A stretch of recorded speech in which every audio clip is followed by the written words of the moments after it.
diskusi latihan PAS, penilaian akhir semester untuk kimia kelas 10, dan di dalamnya disertai model soal AKM.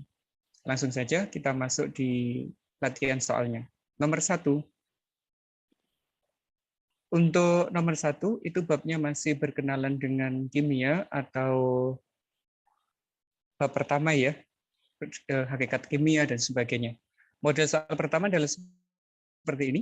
Kita diberikan 4 data terkait dengan peranan ilmu kimia dalam kehidupan sehari-hari. Dan yang diambil di situ adalah di bidang kedokteran. Kalau di bidang kedokteran berarti sudah mengaplikasikan obat-obatan atau yang lainnya.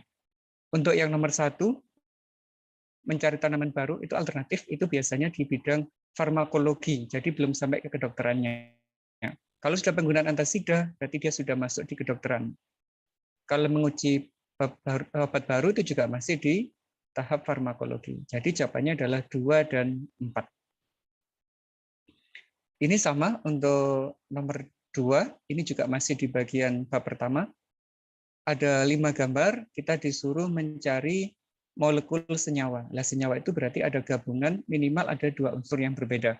Kalau yang pertama, ini unsur yang sama, berarti bukan, ini juga bukan. Ini termasuk unsur monoatomik, kalau ini adalah unsur diatomik.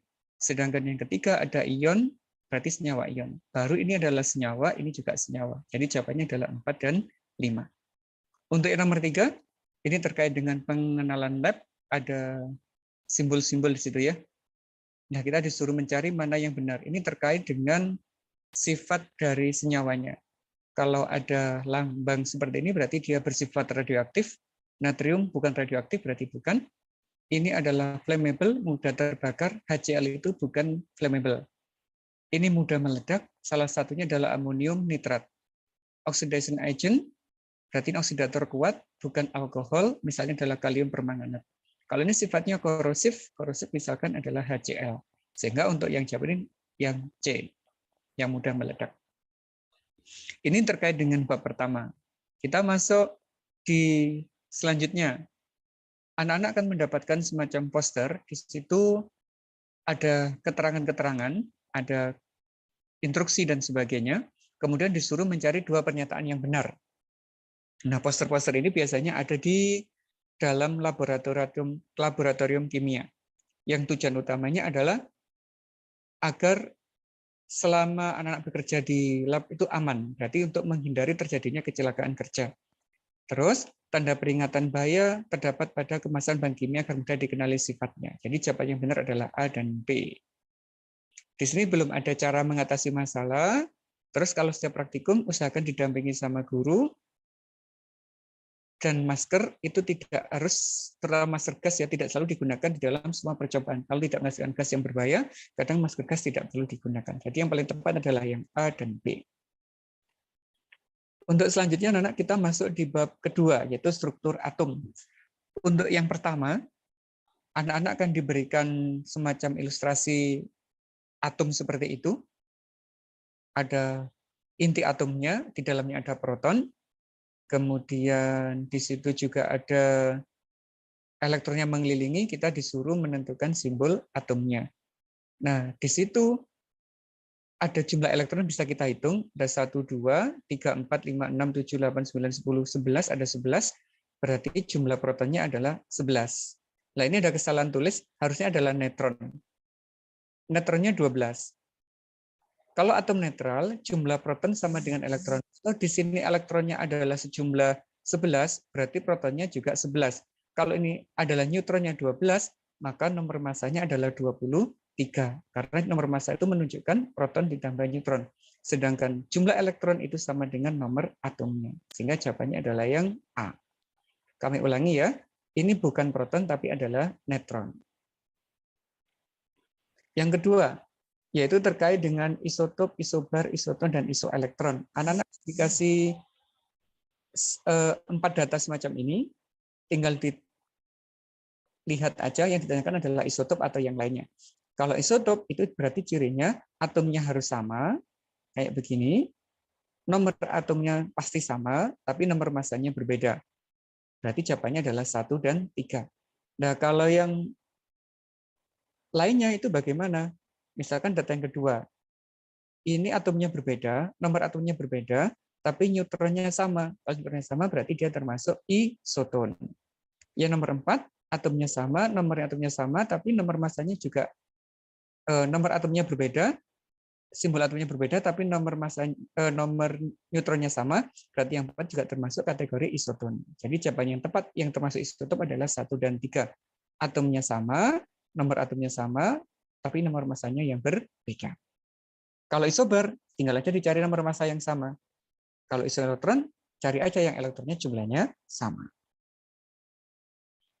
Ini terkait dengan soal AKM. Anak-anak kan dikasih simbol atom, kemudian disuruh menentukan 4 data ini benar atau salah. Yang pertama, kita analisis dulu. 39, 19. Yang 39 di atasnya adalah nomor massa, yang 19 ini adalah nomor atom. Maka nomor atomnya 19, nomor massanya 39. Kalau diketahui dalam nomor atomnya 39, berarti salah. Yang 39 adalah nomor massa. Ini punya elektron 19, berarti kita bisa menulis konfigurasinya berakhir di 4s1. Kita cek, dan ini benar, berarti 4s1. Kemudian, kalau sudah dapat konfigurasi, kita langsung bisa menentukan letaknya di golongan berapa, periode berapa. Ini valensinya 1, berarti golongan 1A, tertingginya 4, berarti periode 4. Yang ini benar. Nah, bagaimana untuk bilangan kuantumnya? Kita lihat di sini di 4s1, kita tarik. 4s1 berarti N-nya, kulit tertingginya adalah 4, berakhir di S, subkulit S, berarti L-nya adalah 0, M-nya pasti ada di kotak 0, kalau isinya 1, berarti positif setengah. Berarti N-nya 4, L-nya 0, M-nya 0, S-nya plus setengah. Benar ya jawabannya. Berarti ada 3 jawaban benar, 1 jawaban salah. Nah, ini soal yang kategori baru. Anak-anak akan dikasihkan tabel periodik kosongan begitu, kemudian akan diberi 1 unsur, entah diposisikan di mana, terus disuruh mencari konfigurasi elektronnya yang paling benar yang mana. Caranya mudah sekali. Kita tentukan dulu dia di golongan berapa, periode berapa anak-anak. Ini adalah golongan 1, golongan 2, yang golongan A, ini 3, 4, 5, 6, 7, 8A. Berarti ini ada di golongan 7A. Kemudian kita tinggal lihat periode. Ini periode 1, periode 2, periode 3. Berarti unsur P ini terletak pada golongan 7A, periode 3. Cara lihatnya begitu. Kalau golongan 7A, berarti jumlah elektron valensinya pasti 7. Dan kulit tertingginya adalah 3. Berarti yang mendekati jawaban benar yang ini, yaitu yang E. 3S2, 3P5. Itu ya caranya. Lihat dulu dia di golongan berapa, kemudian di periode berapa, baru kita lihat elektron valensinya. Ini sifat tabel periodik. Ada data, kemudian kita disuruh mencari pernyataan yang benar.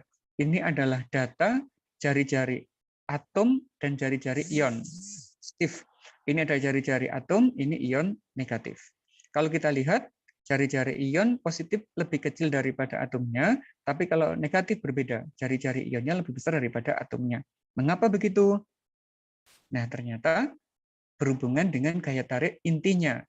Ini makin kecil karena ada elektron yang dilepas, maka gaya tarik intinya makin menguat. Tapi kalau ini ada elektron masuk, maka gaya tarik intinya cenderung untuk melemah. Maka jawaban yang benar adalah yang C. Selanjutnya, ini simple soalnya. Ada 2 data, ada atom X, konfigurasinya Ne, ada 1 panah ke atas. Nah, kalau kotaknya 1, berarti subkulitnya S. N itu nomor atomnya 10. Helium itu 2. Maka dari ini 10 ditambah 1, kita langsung tahu nomor atomnya. 10 tambah 1 adalah 11. Berarti jawaban itu adalah 11. Sedangkan untuk yang Y, ini nomor atomnya 2. Berarti 1s2, 2s2, 2p4. Nah, golongannya dari sini aja ketemu. 2s2, 2p4. Jumlah valensinya 6, kulit tertingginya 2. Maka dia termasuk golongan 6A periode 2. Gitu. Selanjutnya, ada unsur X, nomor atomnya 37, nomor massanya 86. Terletak pada golongan dan periode berapakah dia? Caranya mudah, langsung konfigurasikan di sini 37. Pakai yang panjang boleh, pendek boleh. Kalau pendek pakai ini. KR 36, terus 5s1. Berarti valensinya adalah 1 di kulit 5 subkulitnya S. Maka golongannya adalah 1A, periodenya 5. Lanjut. Ini soal yang menantang ini, anak-anak. Ada unsur X, konfigurasinya begitu, berakhir di 4s2 3d10. Hati-hati ya, ini adalah membacanya 4s2 3d10. Tapi nulisnya boleh 3d10 dulu, 4s2 boleh, nggak masalah. Tapi bacanya sesuai dengan aturan Aufbau, ini 4s2 3d10. Mana pernyataan yang benar? Apakah nomor atomnya 30? Tinggal ngecek aja jumlah elektronnya. 2, 2, 6 berarti 10. 12, 18, 28, 30. Berarti ini benar. Kalau ini benar, pasti 3 benar. Lah bagaimana yang 2? Apakah dia termasuk unsur alkali tanah? Alkali tanah itu kan golongan 2A ya. Sedangkan ini berakhir di 4S dan 3D. Itu adalah ciri dari unsur transisi. Kalau transisi, berarti bukan alkali tanah. Maka nomor 2 salah. Kalau nomor 2 salah, 4 pasti salah. Karena jawaban 1 dan 3 benar. Jadi jawabannya 1 dan 3. Lanjut, ini kita masuk ikatan kimia. Nah, salah satu soalnya anak-anak akan diberi simbol atom begini. Kemudian anak-anak harus bisa menentukan dia berikatan ionik atau berikatan kovalen, kemudian rumus kimianya seperti apa. Nah, bagaimana cara melihatnya? Cukup dilihat di elektron terakhirnya, anak-anak. Di sini atom terakhirnya adalah 2. Ini 2. Sedangkan yang ini ada 1, 2, 3, 4, 5, 6. Berarti ini golongan 2A, ini golongan 6A. Berarti bisa kita jawab sekarang kalau udah ketemu golongannya. Golongan 2 itu cenderung membentuk ion X2+. Sedangkan golongan 6 itu cenderung membentuk ion negatif 2. Ada ion positif dan ion negatif, ikatannya selalu ikatan ionik. Itu cirinya. Ada positif negatif, ikatannya ionik. Bagaimana rumus kimianya? X ngambil muatan ini. Berarti X2 Y-nya ngambil muatan ini, 2 juga. Berarti X2, Y2, atau kita sederhanakan menjadi XY. Maka, kalau ada 2 atom kayak begini berikatan, akan membentuk senyawa dengan rumus kimia XY yang berikatan ionik. Lanjutnya, ada atom 6X dan 1Y. Maka struktur Lewis-nya adalah, nah kalau kayak gini, yang pertama kita harus membuat konfigurasinya dulu. X misalnya 1s2, 2s2, 2p, 2. Berarti ini valensinya 2 tambah 2, 4. Yang Y, 1s1. Nah, untuk stabil dia kurang 4, untuk stabil dia kurang 1, karena menggunakan kaidah duplet. Yang ini kaidah oktet. Kalau digambar, berarti X ada di tengah. X-nya ada 4, untuk stabil memerlukan 4 atom Y. Maka strukturnya seperti ini. Yang tepat adalah yang A. Begitu, tinggal dilihat mana yang di tengah, mana yang di luar. Yang membutuhkan elektron lebih banyak itu ada di tengah, yang lebih sedikit ada di luar. Ini terkait dengan rumus kimia. Ada senyawa ion yang variasinya banyak itu ya. Kita disuruh mencari mana rumus kimia yang tidak benar kalau masing-masing ion dikombinasi. Misalkan yang A, NH4 ketemu SO4 2-, NH4 positif 1, SO4 2-. Maka kalau tulis rumusnya adalah NH4, ngambil muatannya ini 2, SO4 ngambil ini 1. Berarti tulisnya adalah NH4 2, SO4. Kalau Ca sama SO4, Ca itu 2+, SO4 2-, berarti langsung. Kalau ini, NH4 sama NO3-, lah ini berubah. Tidak lagi NO3-, tapi jadi NO. Ini nggak boleh, anak-anak. Karena ion-ion nggak boleh berubah. Yang berubahnya cara penulisannya ini. Ada angka sebagai subscript ini ya. Berarti yang ini salah. Harusnya adalah NH4NO3. Yang ini benar sebagai Al2SO4, yang ini sebagai AlPO4. Berarti jawabannya yang C. Selanjutnya, ini terkait dengan tata nama senyawa kovalen. Mana yang benar?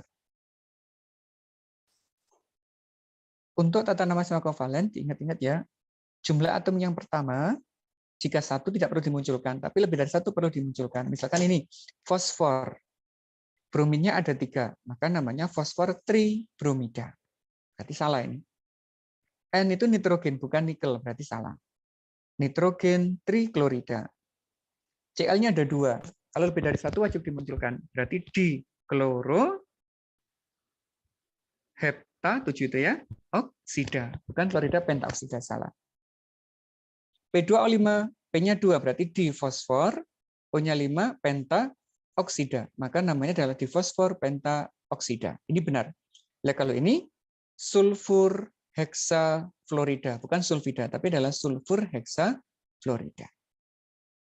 Jadi jawabannya yang D. Ini kita harus mendeteksi jenis-jenis ikatan. Apakah kovalen tunggal, rangkap 2, ganda 3, atau koordinasi. Lah bagaimana agar tahu? Ini kita sudah memberikan nomor atom, anak. Kalau misalkan kita masih ragu, kita bisa menggunakan ini di konfigurasi gitu ya.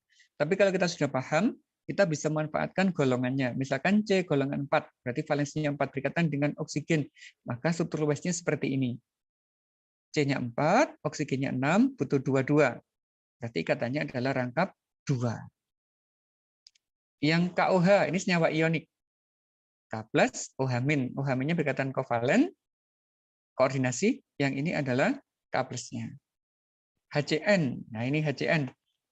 HCN, C butuh 4 yang untuk stabil karena dia punya 4, 1, 2, 3, 4. 1 dipakai dengan H, yang 3 dengan N.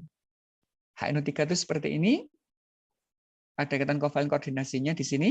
Kemudian CH4 biasa, NaCl itu senyawa ion. Maka kalau kita jodohkan adalah yang kovalen tunggal itu adalah CH4, 1 dengan E.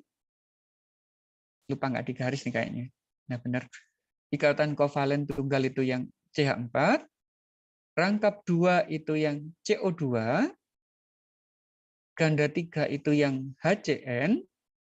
Sedangkan yang koordinasi itu adalah HNO3. Ada di sini koordinasinya.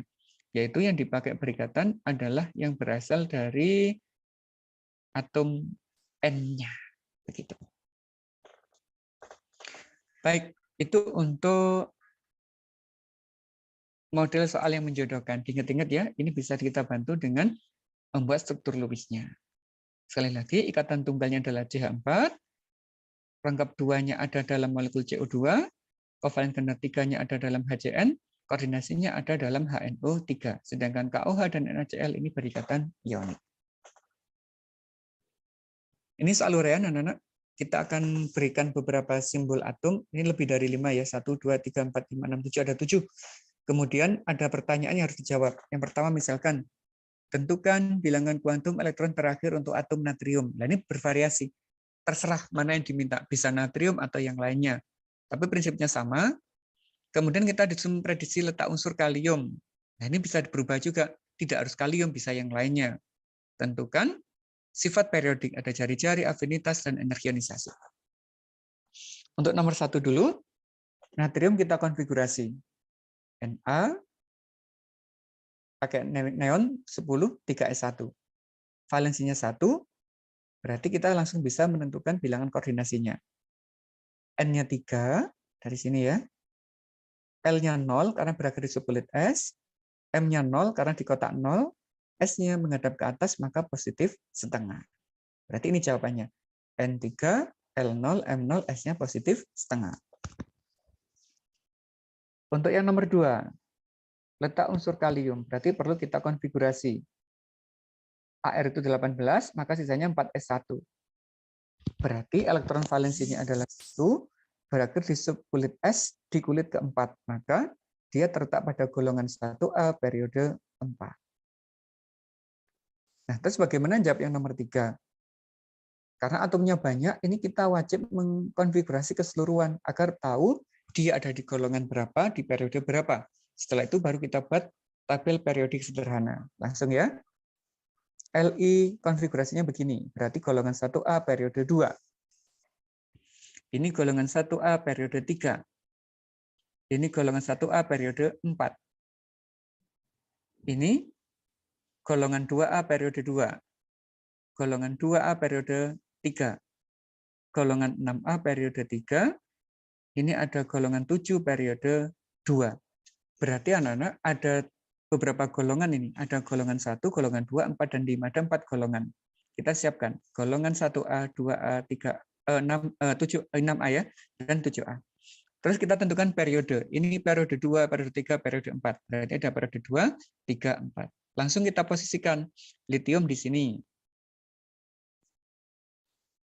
1A periode 2. Natrium di sini. Kalium di sini. Berelium di sini. Magnesium di sini. Belerang di sini. Fluorin di sini. Nah, ketahuan sekarang. Nah, kalau sudah kita bentuk menjadi tabel periodisera, akan ketahuan mana jari-jari terbesar. Jari-jari terbesar itu adalah yang paling bawah dan yang paling kiri. Berarti terbesarnya adalah kalium. Afinitas terbesar. Afinitas itu berarti yang paling mudah menarik elektron. Paling kanan, paling atas. Berarti jawabannya adalah fluorin. Mana yang paling besar energi ionisasinya? Yang paling kanan, paling atas juga. Maka jawabannya juga fluorin. Ingat-ingat ya, dalam satu golongan dari atas ke bawah, yang makin besar adalah jari-jarinya, energi ionisasi, afinitas, elektronegatifan semakin kecil.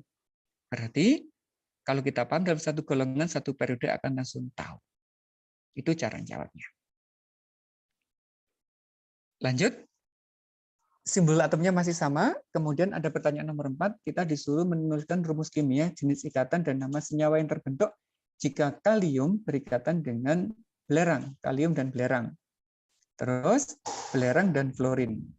Berarti ada dua ya, kalium dan belerang, belerang dan fluorin. Kalium itu ini, kita konfigurasi dulu. Belerang juga sama. Kalium karena golongan 1 dia cenderung membentuk ion positif 1. Sedangkan belerangnya golongan 6 cenderung membentuk ion negatif. Ada ion positif, ada ion negatif. Ikatannya adalah selalu ikatan ionik. Sedangkan rumus kimianya tinggal dimasukkan.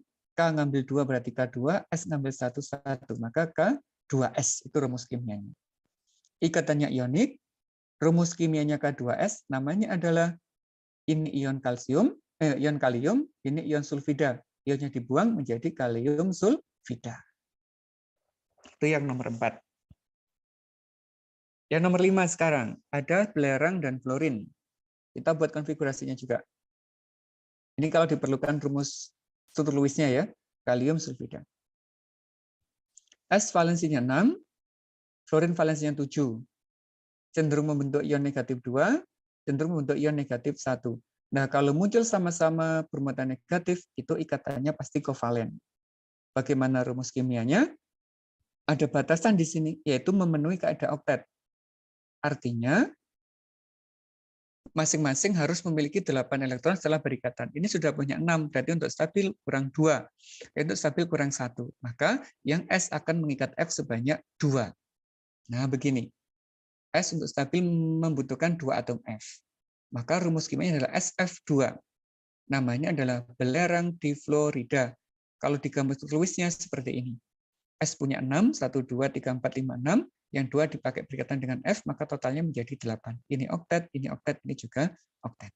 Maka terpenuhilah S dan F kaidah oktetnya.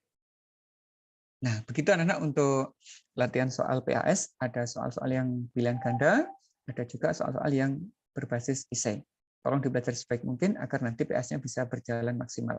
Jangan lupa untuk like, subscribe file ini, video kami, channel kami, agar selalu berkembang untuk membuat video-video yang lebih baik lagi. Terima kasih. Assalamualaikum warahmatullahi wabarakatuh.